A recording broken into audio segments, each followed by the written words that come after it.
Bismillahirrahmanirrahim. Assalamualaikum warahmatullahi ta'ala wabarakatuh. A greeting of peace and a very good morning.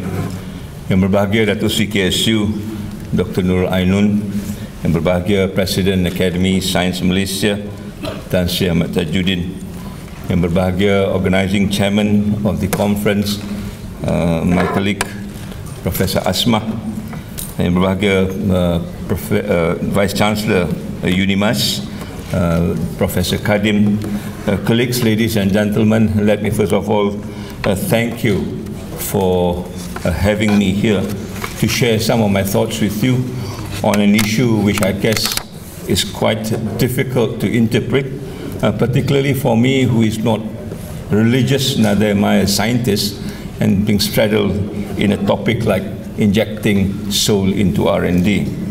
Nevertheless, this has been a question that has been with me since I was asked to lead a university in the year 2000, and it's a science university at that.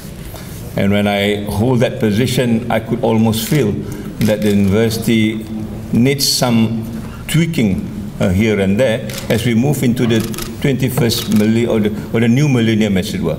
Everybody was talking about change, you know, every company, every organization, but the university somehow or other seems to be quite complacent about what the university ought to be, and of course the whole issue of knowledge seems to be at a stagnant level. So I start thinking about this, and the reason why I'm also not involved very much in the Academy of Science is basically trying to sort out what science is all about. And hopefully today I'll be able to share with you some of the ideas and some of the thoughts of what I think science ought to be, particularly in the context of the soul in R&D. Let me begin by, God, it's always my worry that the slides do not work. Let me begin by taking you to a journey at 4 levels. One is about talking what is the soul business. I'm sure everybody else has got their definition of what soul is. I'm going to share with you where I come from so that this will be the kind of platform that we use for discussion in the conference. And which way do we think when we talk about the soul as we have defined it and agreed about it? How do you humanize science, given the elements of soul in science? And finally, how do you bring back the soul into science? The word injecting soul into R&D would mean that either the soul has existed before and we have lost it, and if we have lost it, where do you find it and how do we have lost it so that we can now trace back where the soul is? Or is it there in the first place? This is a question that I think we need to settle, and the context that I'm coming from is quoting Albert Camus on this: without work, all life goes rotten, but when work is soulless, life stifles and dies. And so I sometimes feel that our life is beginning to be that kind of a way, and therefore the question of soul perhaps becomes a crucial issue for this discussion. But there's also another quotation about soul. It is not just about human person, it's also about the state. Gandhi said, the state is a soulless machine. I cannot read very well from here, and I'm trying just to guess what I see. It can never be win of violence in which it owns its very existence. And therefore, we also have an idea that soul is not just about individual person, it's also about missionary like the states, the bureaucracy. Where is the soul of the bureaucracy? Where is the soul of some of the things that we do as far as countries and nation is concerned? There's another nice quote from Albert Einstein. He says, never do anything against conscience, even if the state demands that. And there you are, we have got Academy of Science of this nature, who is very much related to the states. And sometimes I wonder whether some of the things that we do is something that is dictated by the state, even though it's against our conscience. There's another one. A conscience is the voice of the soul. And therefore, if you do not do anything against your conscience, meaning to say you perhaps also do not damage your soul in that particular context, because here we say that the conscience is the voice of the soul. And last but not least, there's a quotation which says that this, the conscience is perhaps something like a a compass that will tell you whether you are in the right way of doing things without the kind of methodology that is imposed on you for science and technology per se. So I'm going to talk about soul in the context of what conscience is all about. And I think this is something that all of us can relate. I believe all of us have kind of a conscience. Whether the conscience is highly developed or not is a different question. But I think all of us are embedded with a conscience of some sort. This had been also recognized long before this, during the day of the Greeks. It says there is no witness so terrible, no accuser so powerful as conscience, which dwell within ourselves. And we have got this conscience well developed. Perhaps we do not need any laws, any rules, because we are governed by this conscience, which I think it is quite similar as far as humanity across the world is concerned. And yet there's another one that also says science without conscience is the death of the soul. This comes really at the point of the Renaissance of the West that begins to look at what conscience and what soul is all about. So this is the kind of background that I will take you through when we talk about soul, when we talk about conscience, and we relate to what science is all about. Perhaps the first demonstration, whether we have conscience or not, is to think about what will happen tomorrow, 70 years ago. And this is when the first atomic bomb was exploded. And this atomic bomb was a design from R&D called the Manhattan Project in the year 1942 and back to 1946. Right? It is developed by countries which are very well endowed on science and technology, US of course, and also backed by Britain and Canada. The impact of the bomb is something that all of us know. It's terrible as it is, but what happens here is basically where big science actually works hand in hand with big bureaucracy. I would think at that particular time, if Einstein really meant what he said, that do not go against your conscience, even though the state demands it, we probably would not have created a bomb. But Einstein said that after the bomb has been exploded. And therefore, then the question we want to ask, where is the conscience then? When we exploded the bomb, or when we created the bomb, when we developed this bomb, where do we put a conscience, where is soul at that particular point in time? And it is definitely a question that relates to R&D, whether we like it or not. Just to give you a kind of innovation that science has done, as far as Hiroshima is concerned, on the 6th of August, tomorrow at 8:15, 70 years ago, the little boy, which is the bomb, that has been exploded, which is quite different from the ordinary bomb that drops and hit the ground and destroy whatever is within its vicinities, buildings and things like that normally stays intact. But this particular bomb do not do that way. Immediately 80,000 people were killed. Everything else has been pulverized into a kind of a dust. There's no landmarks left. And a year later, the number of people died double, and now it's almost over 250,000 people has died 70 years later. And this is how it works. It doesn't hit the ground to be exploded. It is exploded about 500 meters mid-air, so that the span, what we call the shock wave, is really widespread, that kills a lot of people. And at the same time, you will see in the next graph that the aeroplane needs to turn very quickly, over 40 seconds, so that the aeroplane do not get affected by the mushroom of the bomb and the radioactivity. It's a kind of R&D, which is fantastic, but it is fantastic at a different level that kills a lot more people, and the question of conscience becomes a question that we still ask today. If you look at how this is done on an R&D level, that's a kind of resources that it took.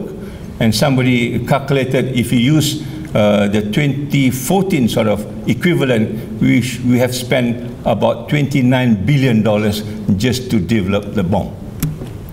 And you can imagine $29 billion, it would probably save some country a lot more people living out of the so-called bottom billion. Yeah? But that is R&D then, when we say R&D without conscience. And this is a kind of picture that you will see that $29 billion has cost. And it says that 90% of hospital in Hiroshima has been destroyed. 90% of physicians and nurses were killed. and they were all left to die because there's no facilities to take care of what has been caused as far as the bomb is concerned. Yeah? Yet, when we look at the archives of this Manhattan Project, there are people who are actually not really affected by the kind of devastation that the bomb has done. These are the group of scientists who are then celebrating the success of the bomb when it was exploded. And this comes from the archives of the Manhattan Project. So you can then ask the same question, what happened to conscience? And I just picked this particular news report from Texas because there is a heading there which says, if I remember correctly, it says, atom harnessed for destruction.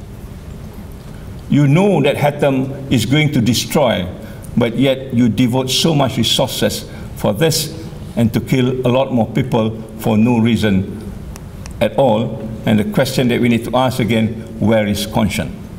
And where is the soul as far as not only the human person, but the science project itself?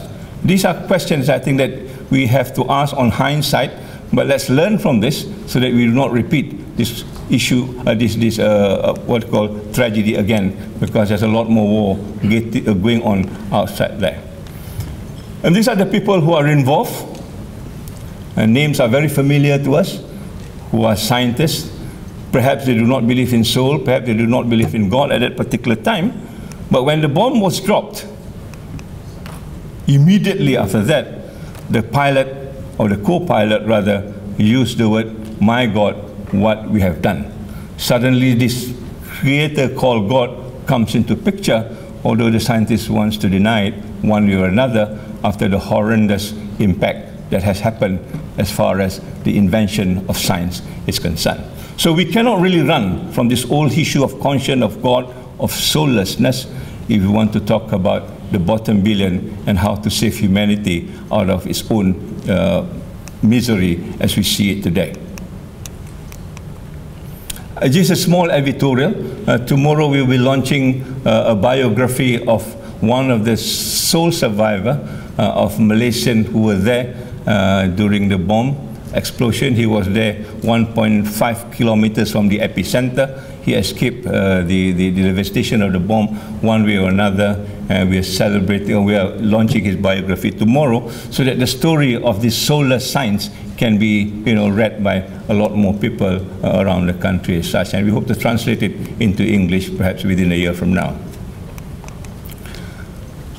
At the end of the day, Oppenheimer, when he made the speech in the 66th anniversary of this bomb, he said this, "I am become death, the destroyer of the world," and he quoted the Gita on this.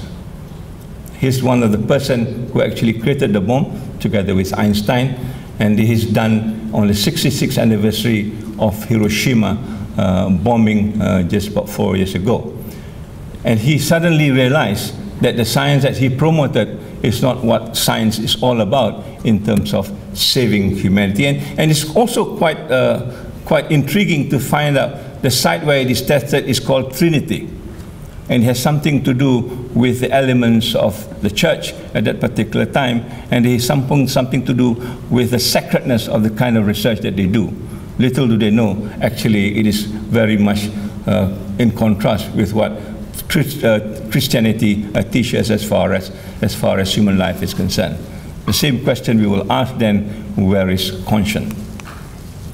Einstein said the same thing before he passed away. He said, "I made a great mistake in my life when I signed the letter to President Roosevelt recommending of the creation of the bomb." So presidents and secretaries of academies, you have to be careful what you sign. To the presidents or the prime ministers, you have to hold the conscience. When you have to say no, you have to say no.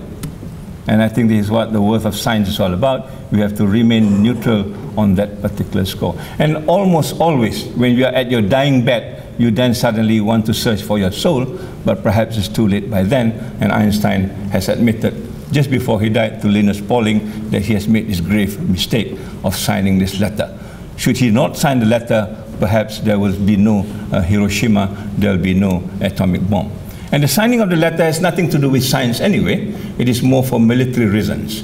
We know that now it is trying to tell the Germans, trying to tell the Russians, that, trying to tell the Japanese that they are superior power as far as military is concerned, and the science is just a tool for that particular mission. So sometimes science has been prostituted, I'm sorry to use the word, in this particular sense, and we need to be very careful of what we do with science in this particular sense. So where is conscience? Same thing as far as Einstein is concerned. But Einstein also left us with another nice quotation that we need to think about. Yeah, the release of the atomic power has changed everything except our way of thinking. And there's no wonder now there is more bombs, there's more war, there's more military armaments, and there's more research based on military needs rather than scientific needs. Yeah? And this is a problem that lies in the heart of humankind, and thus we are drifted into an unparalleled catastrophe.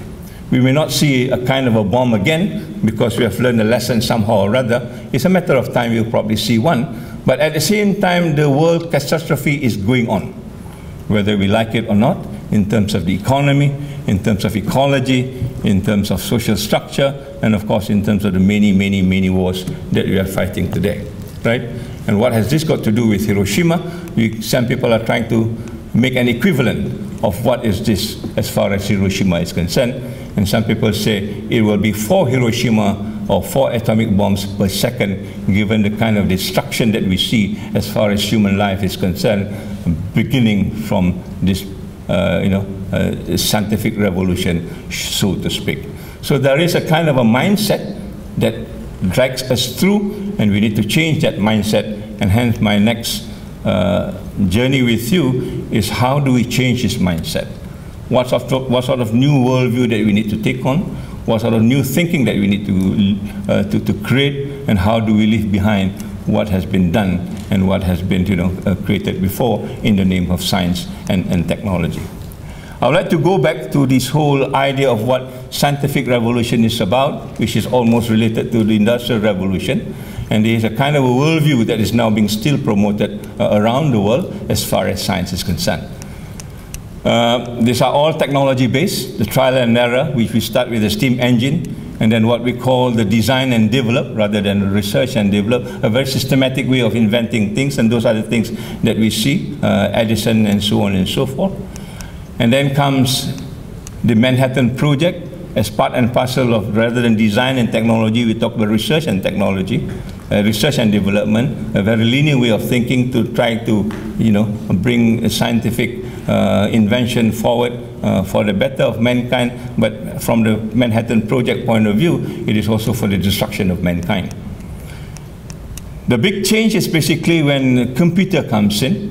You see a lot of other developments, and all those names I think are quite familiar with us, Microsoft, Apple, Compaq, etc., etc. And this really leads to another kind of another kind of invention which is actually related to user used.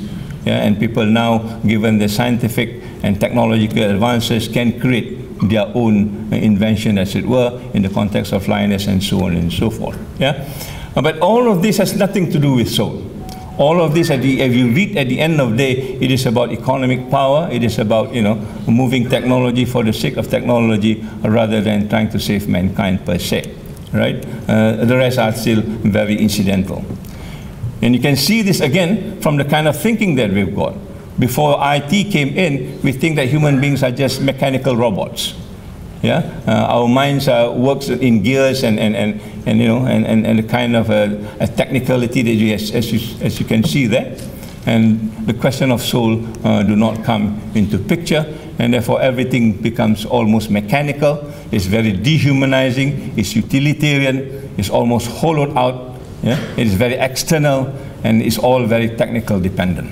And this is how we begin to see the world. We begin to see ourselves. And also we begin to suffer from the kind of issues that we are seeing today. Once computer comes in, the mode of thinking changes. So everything now is looked in terms of circuitry boards. Right? The IBM has a very nice project where the brain and everything is just like a circuit, and the motherboard and and everything else is put as an equivalent of the CPU as far as the brain is concerned.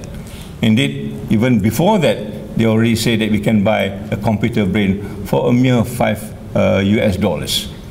And this is all about trying to transpose what we understand from science to the human being itself without the kind of soul or conscience that is attached to the human person.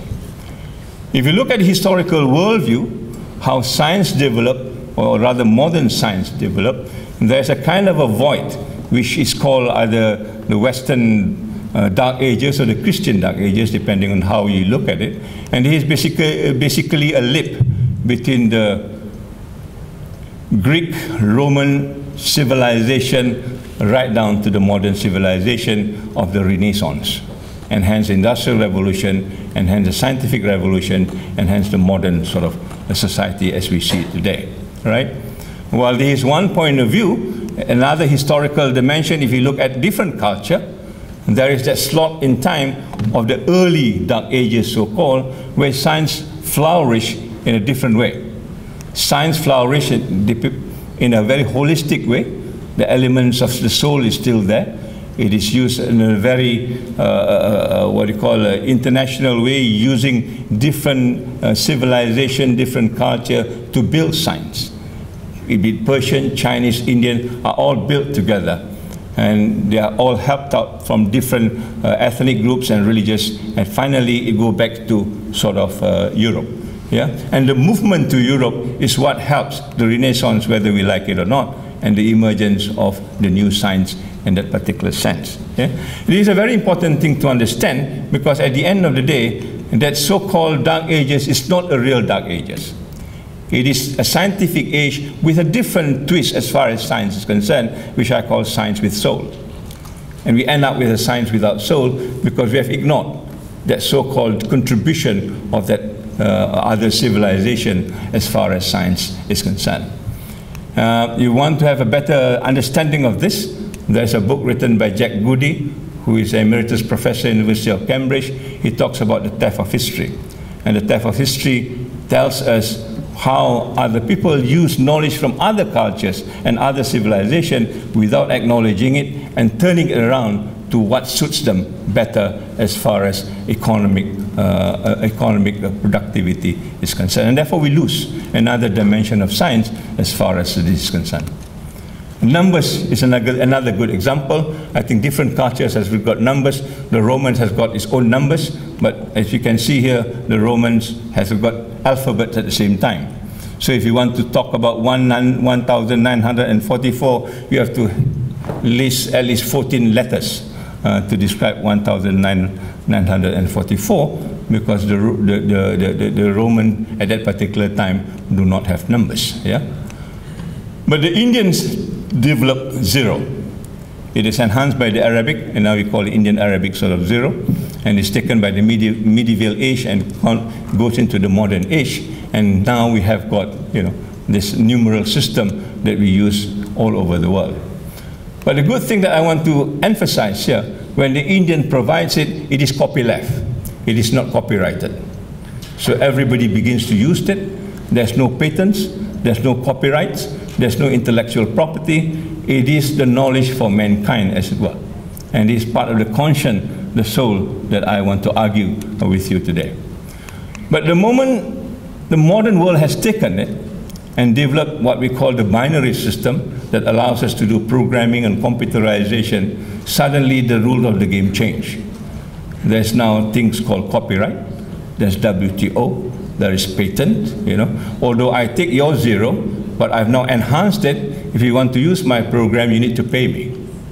This whole idea of sharing knowledge among humanity for the benefit of humanity has somehow rather not been practiced when the modernity comes in. And this is something, again, to do with the neglect of the soul or the neglect of the conscience as such. Yeah? And therefore, we are now landed in a situation where knowledge becomes a monopoly of certain groups, and therefore the whole idea of bottom billion people getting into knowledge becomes an issue that we are facing today. Without knowledge, the bottom billion will remain as the bottom billion. It's not just about scientists, enlightened CEOs, I understand there are CEOs here as well, also understand this. Yeah?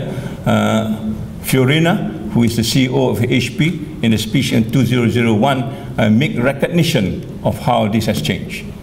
And she's now standing as a president of the Republican. I hope she will win. At least she can change science as far as that is concerned, hopefully. So there are other dimensions that we need to think about in trying to understand and articulate what science is, even from the business point of view. Let me take you to try to understand very quickly how this has happened when we talk about the Age of Enlightenment. The Age of Enlightenment says that, spirituality is no longer important, the value of the church is no longer important. To a certain extent, they may be right, yeah, but they have debunked the whole thing, and they say human minds are the one that are going to solve the problem that we have today. And therefore, there's now a split between what is the state and what is the church, yeah? And that state creates what we want call a heavenly world that has nothing to do with the hereafter or or the church or any other religious basis. But at the same time, the religious response is then trying to create a different kind of a world, the heavenly world, so to speak, that renders everything from Caesar to Caesar and church to the church. And at the end of the day, to cut the story short, we have got a kind of a materialistic science. And it is definitely without soul and sometimes without conscience at the same time. And this is where I think our story will start, in trying to bring back the soul, as it were. But we still believe in God. In God we trust, but the God is the greenback. Yeah? So there's a kind of a scientific atheism, so everybody talks about how much money we need to spend on R&D and stuff like that, which is fine, but this money is spent for building more worldly world rather than heavenly world, quote unquote. Yeah? There are new gods, there are new ethics, there are new rules, and so on and so forth that govern science, and this is what the modern science is all about today. Just to give you a very simple picture, I think all of us knows about this. When the solar system was invented earlier through the geocentric sort of model of Ptolemy, and then it was then recreated by Copernicus on the heliocentric model, which takes a different stance. And the stance that Copernicus took goes against the understanding of the church, where the earth is actually not the center of the universe, and therefore Copernicus runs into trouble. Copernicus do not publish his work until at his dying bed, because when he publishes, he's dying anyway. So the church cannot do much as far as his theory is concerned. But the other dimension that we are probably not privy to is basically this. Before Copernicus produces work, there's another work which is similar to Copernicus. This is done by Ibn Shatir. It's 200 years before. Ibn Shatir, on the research that was done in 1950s, talked about the similarity between the work of Ibn Shatir and Copernicus. And we are beginning to see now Copernicus then was a monk in the Vatican. And it is accessible to some of the manuscripts that the Vatican keeps. And one of the manuscripts that was in the Vatican then was the manuscript of Ibn Shatir. So there's a statement here, the similarities.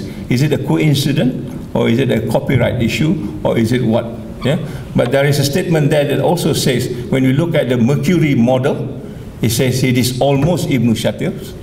And it says also that Copernicus do not even understand what this Mercury model is all about.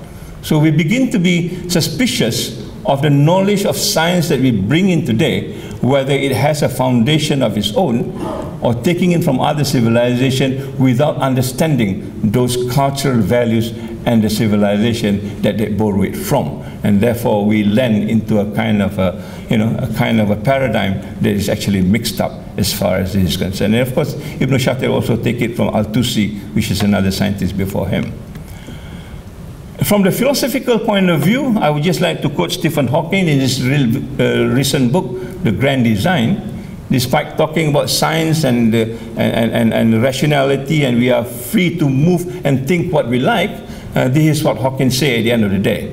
It is hard to imagine free will can operate if our behavior is determined by physical law. So it seems that we are no more than a biological machine, which I interpreted as human capital, and that free will is just an illusion. So we are coming back to the whole problem of trying to discard the soul and you know, and understanding of spirituality, because we thought we are governed by it. But at the end of the day, we are governed by another set of rules, which is a physical law, and we are no more than a biological robot. I'll put the human capital there because I would like to argue with you on what this is all about, because that's also the problem that I see happening in science today. So if I were to give you a kind of a scientific formula, it will be this human being minus a soul or minus a conscience, then you get this biological robot, right? And this biological robot is the human capital that we talked about today, okay? And what this human capital is, and we ask the same question, where is conscience? Yeah, we are probably not well positioned as far as that is concerned. For those who really have very hardwired on human capital, let me quote a work done by an academic at the Trinity College in Dublin, I think, to look at the Irish case as far as higher education is concerned. And because it's the same like Malaysia. You look at our documents now, everything is about human capital. Yeah? When the national philosophy of education do not even talk about human capital, they talk about human being. I cannot read very well, but I'll try to read it with you. I think you can read it yourself. The making of human capital is increasingly the principle of the neoliberal sort of function of higher education. Yeah? The keyword is design human capital to represent a subtle masking of the social conflict and the expressed metaphorically the commodification of human abilities and the alienating of the notion of human potential. All right? And both of which sits ill as far as the goal of education is concerned. Some of you are professors here. You may want also to rethink whether this word human capital is relevant to the development of education moving forward in the context of science and technology. Like us, they have got this Hunt report that talks about the strategy of higher education to 2030, and it is all about moving the human capital up the value chain, right? And you can almost see there is, you know, a lack of conscience and a lack of soul as far as that is concerned. So if you take that as a kind of an argument, then how do you humanize science again? How do you bring back the soul? How do you awaken the soul? I use the word awakening because I think the soul is there somehow in a slumber. We need to shake it up. Let me quote another person who is also a very good social theorist and a futurologist. This is Jeffrey Rafkin, that talks about we are making the first step out of the stage of age of chemistry and physics. Apologies to chemists and physicists here. And we are moving into the age of biology, right? Whole idea of mimicry, for example, learning from nature, how do we invent and make innovation better, learning from nature so that we are not, you know, going against the kind of value that nature brings, is a point a case in point as far as moving this is concerned. So we are asking ourselves, what can we learn from the lizards? Yeah? How can the lizard stick on the ceiling without falling? What sort of technology is there? And these are basically a natural thing. Yeah? What can we learn from the insects? And there's a discipline now called insectronics. And people are now beginning to build models based on nature so that we do not run too far out from what nature has provided us. Yeah? But long before that is also happening, but we are not probably aware of it. We have got a mouse. Mark the word, it is called a mouse. That gadget is called a mouse. Before the mouse, there's already a motherboard. The word is motherboard. Yeah? And now we have got virus. And we have got worms. All these are biological terms. And you can get rid of those by using what you call penicillin. Remember penicillin? Very close to penicillin. We have got now neural network. We have got now artificial intelligence. And of course, we have got, everybody now has got, come on, a thumb drive. Yeah? All these terminologies are biological terminologies applied mechanically. In other words, there is now greater relevance of what biology is as far as science is concerned. And I think all of you know that we are now looking at the world around us for models of what the new innovations could be like. So this biology thing is a platform for us to move, and I'm hoping also to bring in the conscience back, because something biological perhaps is easier to bring the conscience back as compared to something mechanical and something physical. So age biology, the major shift will be from mechanical to an organic system, to an organic understanding, to an organic paradigm. Chemistry, biology, technology, bioinformatics, biocomputing, just add the word bio in front there, you will be okay. Yeah, I can call myself Bio Zulkifli, and I'm really into the age of biology. So put in bio, you probably will get something else out of it, rather than just the mechanical, mechanistic, dehumanizing science that we have learned to adapt for a long time. This is just something that I like very much. Yeah, lion is of course something Malaysian, but you can see as we move from one side to another into the 21st century, we are moving into a mechanical world, almost to a natural world.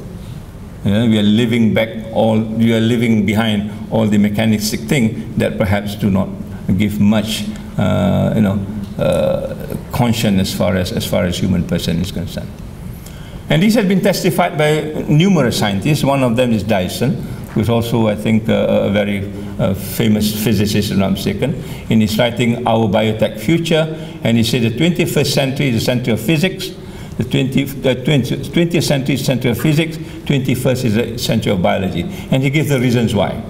Yeah? And these two facts are coming, of the coming centuries, are agreed upon by almost everyone. I hope it's true. Biology is now bigger than physics, as measured by the size of budgets, by the size of workforce, by the output and the major discoveries, and biology is likely to remain the biggest part of science through the 21st century. Biology is also important than physics as measured by economies and by its ethical implication. I want to underline that because that's relevant to our discussion, and by the effects on human welfare, the bottom billion again. Yeah? So now perhaps we have got better chances of trying to bring this whole idea of soul into R&D by looking at how we can mobilize biology in the context of science and technology. So if I were to reword this, physics and chemistry is biology devoid of souls, and therefore the equation will appear like that. Bring in the soul, bring in the conscience back into what we have done before, perhaps we can create not a human capital, but a human being. And this is a human being that will then have a calling for the bottom billion and what have you, as far as humanity is concerned. There is a heart as far as science and the R&D is moving forward. And we need now to leverage on the so-called age of biology moving forward. Yeah? People like Steve Jobs also make almost similar comments. Don't let the noises of others' opinion drown out your own inner voice, and that inner voice could be your conscience. And most importantly, have the courage to follow your heart and intuition. It's almost unscientific. You say follow your intuition, you always make fun of the ladies of human intuition, but now it's coming to fore. They somehow or rather already know what you truly want to become. Everything else is secondary. And Steve Jobs got this the moment he learned about Zen Buddhism. It's not the Steve Jobs before that. Yeah? And so there is again some spirituality that is put in as far as science moving forward is concerned. The last part is, how do you then bring the soul back?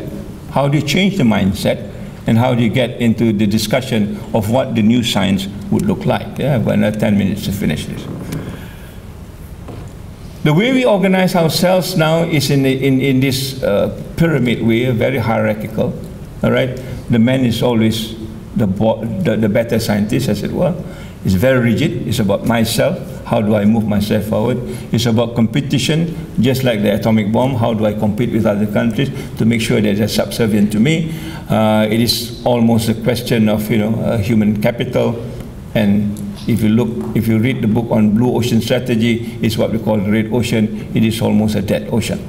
It's a very arrogant mindset that we think we are in control. We know a hell of a lot because we've got a reasoning power that no other animals has got. And therefore, we have structured the way we live into this kind of a hierarchy. And that is now failing. Yeah? People are now beginning to talk about different kind of structures.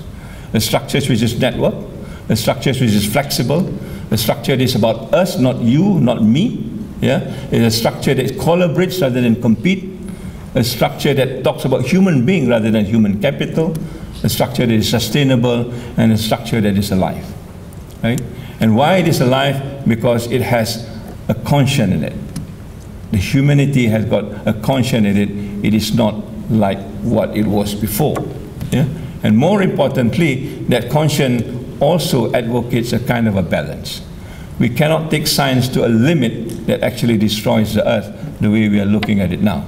There is a balance that needs to be struck, and some people are saying when the balance is transgressed, then science needs to stop, or science needs to rethink. Yeah? And in USM, when we were there are many of these examples that we can tell you where science needs to rethink itself and takes a different position, because if you pursue it, we're going to destroy more things around us rather than develop them.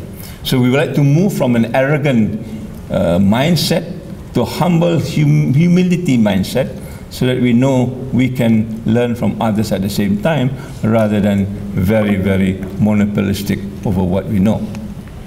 And therefore, if we talk about R&D, then I would imagine there will be the economic need. We will not deny that, but it's a balance between economic and ecology. There's also the technological needs, also is important. Yeah?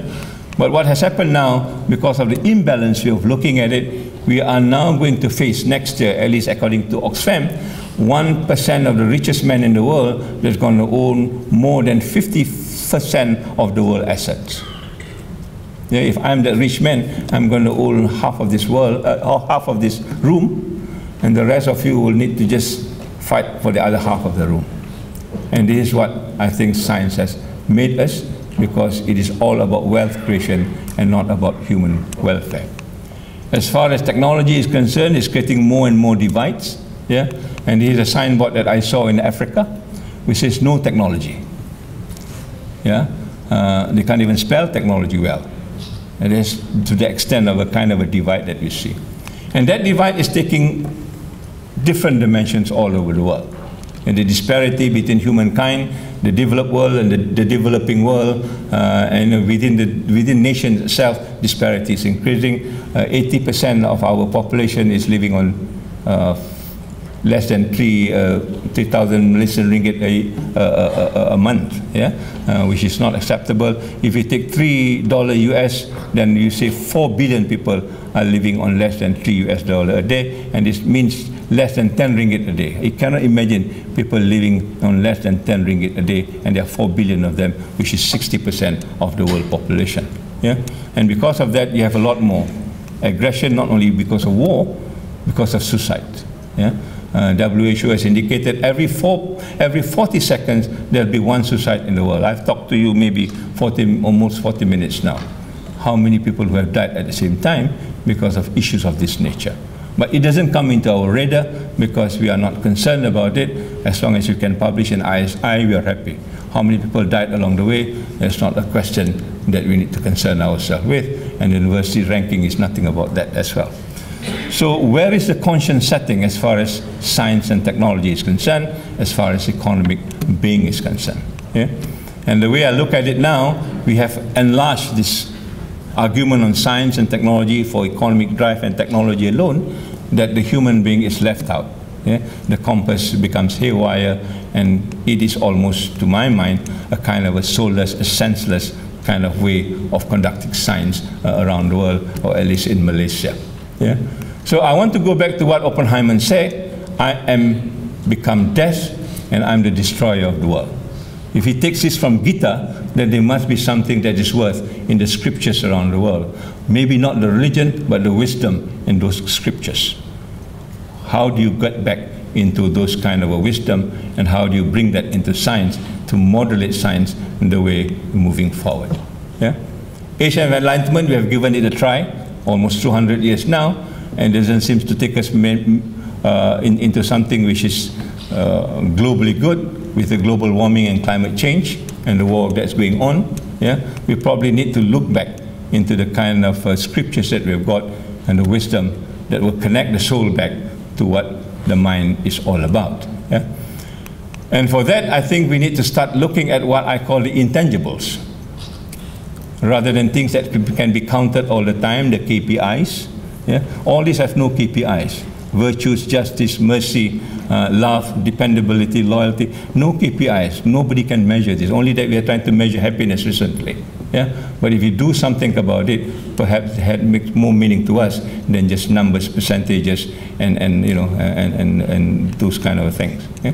So we need now, I think, to bring back the soul, is to equilibrate the economic needs and the technological needs, and at the same time set the compass as far as the conscience is concerned. And how do you do that? Yeah? Basically, I'm suggesting that we need to talk about science in the context of balance. The balance, at least at minimum, we will talk about sustainable development. Of course, there are more concepts to the balance when you look at the Eastern tradition. But let's just agree that sustainable development is a governing factor as far as taking science beyond what it ever is able to manage. You talk about the quality of life, is not just the economic well-being, we also talk about the spiritual well-being. It's not just economic poverty, we also talk about the spiritual poverty, because this is a balance that we need to strike. Yeah? We talked about being humanity-focused, not just national focus. Sometimes government talk, we are for international thing, but at the end of the day, it's for just a crowd of a few. Let's be real about it. When you talk about humanity, let's talk about humanity per se and the bottom billion that need to be saved. By the year 2050, you will have got 10 billion people on planet Earth, and 60% of them will be the bottom billion. The world will not be able to survive at that particular rate. Yeah? Let's talk about the higher purpose of science and technology. And this is where we go back to the wisdom of the scriptures and some of this knowledge that we have lost for a long time. And then we begin to understand what intuition is all about, what inner voices is all about, what karma is all about, what fitrah is all about. All these are terminologies that science finds alien, but we need to bring it back and reinterpret it in the context of science.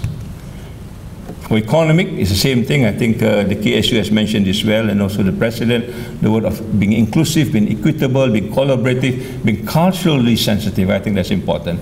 Science is not, you know, a one-size-fits-all. Science needs even to manage within its own cultural norms and cultural values. Yeah? And technology needs to be fit for purpose. It is also user-friendly, eco-friendly. We know all this has to be sustainable, and it has to be an equalizer.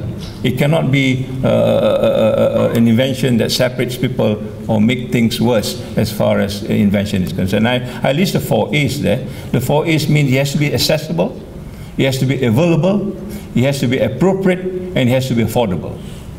You don't have this 4, then your science and technology particularly, becomes not as useful as we want it to be. Right? 2 or 3 more slides. If you do that, then I think we will create this balanced human person, this balanced human dignity, yeah, that brings back the context of what knowledge is for human person, and we can then claim that we are truly human in that particular respect, rather than being a capital of some production system. And this has something to do with what was declared in Incheon at the World Education Forum just last May, and it talks about in a similar language. Yeah? Inspired by the humanistic vision of education and development based on human rights and human dignity, social justice, inclusiveness, protection, cultural, linguistic, and ethnic diversity, and also responsibility and accountability. We need then to craft that again if this is the World Education Declaration in Incheon that happens in May, right? There's another element for us in the eastern part of the world that understands that the seeds of intellect is not only the mind, it's also the heart, and we also now need to balance between the mind and the heart. How do you balance it? Because we do understand the soul of education is education of the soul. Unless the soul is educated, then your education perhaps is short of what it is supposed to be. I want to quote Oppenheimer again at the end of the day when he talks about this, which I think a very nice way of phrasing how humble he is after all he has gone through. No man, I put women there, both we are the same, should escape our universities without knowing how little he or she knows.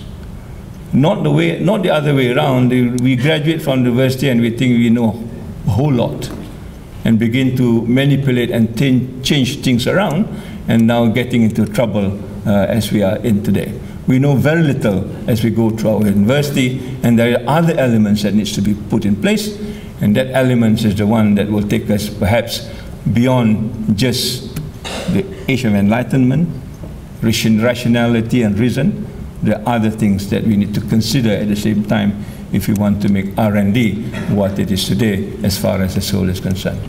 My concluding thoughts would be this. When you look at R&D today, at least in Malaysia, it is devoid of the soul, and I think it is a reflection of what today we call STEM. Science, technology, engineering, and mathematics. Other enlightened university put another M, which is medical sciences. At least there's some biological thing there. Yeah? But for Malaysia, because we copy and also listen to other people, so we sometimes do not think for ourselves. When they say STEM, we say STEM. Where are the roots as far as STEM is concerned? It is without conscience, it is without ethics. And this is what I want to suggest to you, that we need now to, we have already debunked this, yeah, as far as mechanical science per se, perhaps do not stand now in the 21st century. We need to inject a few more things. And I want to change it from STEM to STEAM. What the STEAM means, the first one is ethics. We need to bring ethics in. All scientists must be trained in ethics, if not the philosophy of science. Yeah? It has to be, the other A to me is about arts, about aesthetics.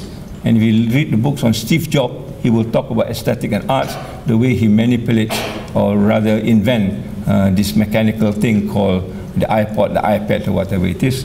And the last one is management, where we talk about governance. Okay? This is important. Unless there's governance, science will go wild the way it has been going for the last number of years. Okay? And better still, in the context soul, I would want to imagine we have got something called stream.